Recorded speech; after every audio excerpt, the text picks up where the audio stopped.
7 जनवरी 2023 दिन रविवार। यह बांग्लादेश में आम चुनावों की तारीख है। बहुत से जानकार इसके नतीजे पहले से ही बता रहे हैं। वजह उसकी यह है कि ज्यादातर विपक्षी दल के नेता जेल पहुंच चुके हैं और जो हैं वो चुनाव का बहिष्कार कर रहे हैं। फिलहाल अवामी लीग, जिसकी मुखिया शेख हसीना हैं, उनकी देश में सरकार चल रही है। पूर्व प्रधानमंत्री खालिदा जिया की बांग्लादेश नेशनलिस्ट पार्टी और सहयोगी दलों के 28,000 नेता कार्यकर्ता 3 महीने से देश की अलग अलग जेलों में बंद हैं। बीएनपी समेत 14 पार्टियों ने यह कहते हुए चुनाव का बहिष्कार कर रखा है कि पहले केयर टेकर सरकार बने। ठीक वैसे ही जैसे 1996 में शेख हसीना केयर टेकर सरकार न बनाने पर चुनाव से हट गई थी। हालांकि इस बार पीएम शेख हसीना ऐसा नहीं चाहती। तो क्या चल रहा है बांग्लादेश की राजनीति में? क्यों पूरे विपक्ष को जेल में भर दिया गया और शेख हसीना ने ऐसा क्या कर दिया कि वहां का विपक्ष अब चुनाव लड़ना ही नहीं चाहता? इसे विस्तार से समझेंगे आज के इस खास एक्सप्लेनर में। नमस्कार, मेरा नाम प्रशांत है और आप देखना शुरू कर चुके हैं डेली लाइन का एक्सप्लेनर। बांग्लादेश में चुनाव में हो रही उठापटक को समझने के लिए सबसे पहले आपको विपक्ष के उन आरोपों, दावों और उनकी मांगों को समझा देते हैं, जिससे कि एक पिक्चर आपके दिमाग में पहले से क्लियर हो जाए। बांग्लादेश में बीएनपी यानी कि बांग्लादेश नेशनलिस्ट पार्टी देश की मुख्य विपक्षी पार्टी है। बीएनपी और उसके समर्थित पार्टियों का कहना है कि शेख हसीना की सरकार न तो निष्पक्ष है और न ही पारदर्शी है। बीएनपी ने आम चुनाव में धांधली और वोटिंग के दौरान हेरफेर के भी आरोप लगाए। शेख हसीना की सरकार हालांकि इसको नकारती रही है। बांग्लादेश नेशनलिस्ट पार्टी और उसके सहयोगी दलों के लगभग 28,000 नेता और समर्थक जेल में हैं। 3 महीने से भी ज्यादा समय से इन लोगों ने बाहर की दुनिया नहीं देखी है। इससे कई लोग ऐसे हैं जो एक मजबूत विपक्ष की भूमिका निभा सकते थे।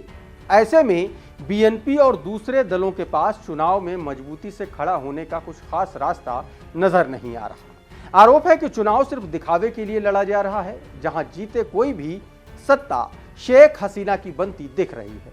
उसकी वजह यह है कि करीब 220 सीटों पर शेख हसीना के समर्थक नेता ही आमने सामने हैं।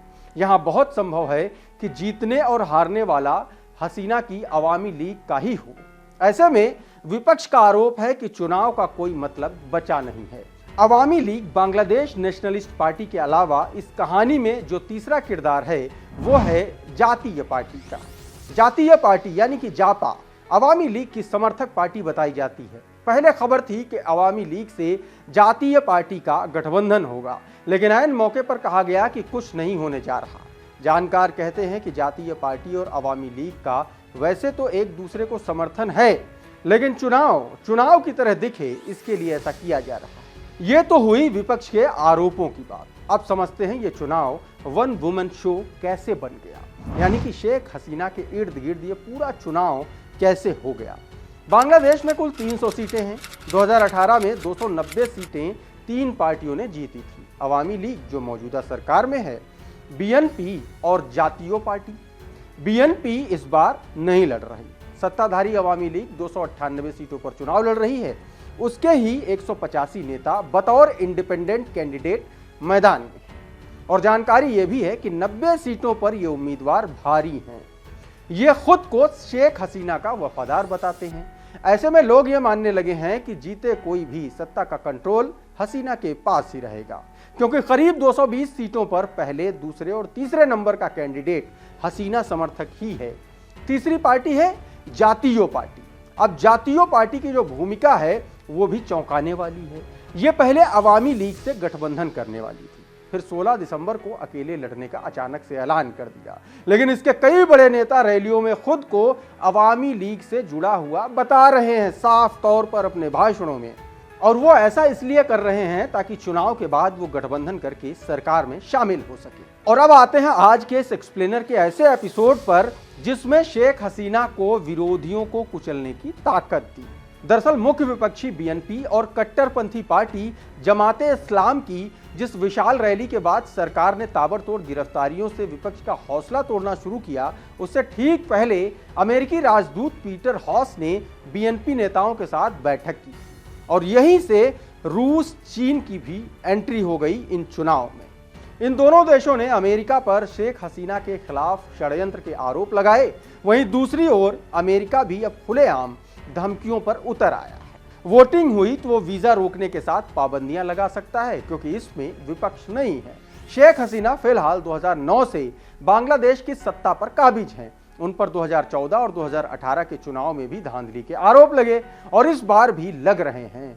और माना यह जा रहा है कि अगर कोई बड़ा उलटफेर नहीं हुआ तो मुमकिन है कि वो ये चुनाव भी जीत जाए। आज के एक्सप्लेनर में फिलहाल इतना ही, लेकिन आपको क्या लगता है इस मुद्दे पर? बांग्लादेश में जैसी सियासत चल रही है, बांग्लादेश में जैसे आम चुनाव हो रहे हैं, क्या वैसी एक्सपेक्टेशन, क्या वैसी आशंका आपको कहीं और के भी चुनाव में लग रही है क्या? अगर लग रही है तो आप हमें कमेंट बॉक्स में जरूर लिखिए। ये वीडियो अगर आपको पसंद आया तो इसको लाइक और शेयर जरूर कर दीजिए। अगर आप हमारे चैनल पर पहली बार आए हैं तो हमें सब्सक्राइब जरूर कर लीजिए। और ये वीडियो अगर आप फेसबुक पेज पर देख रहे हैं तो वहां पर हमें फॉलो कर लीजिए। हमारे प्लेटफॉर्म का नाम है डेली लाइन।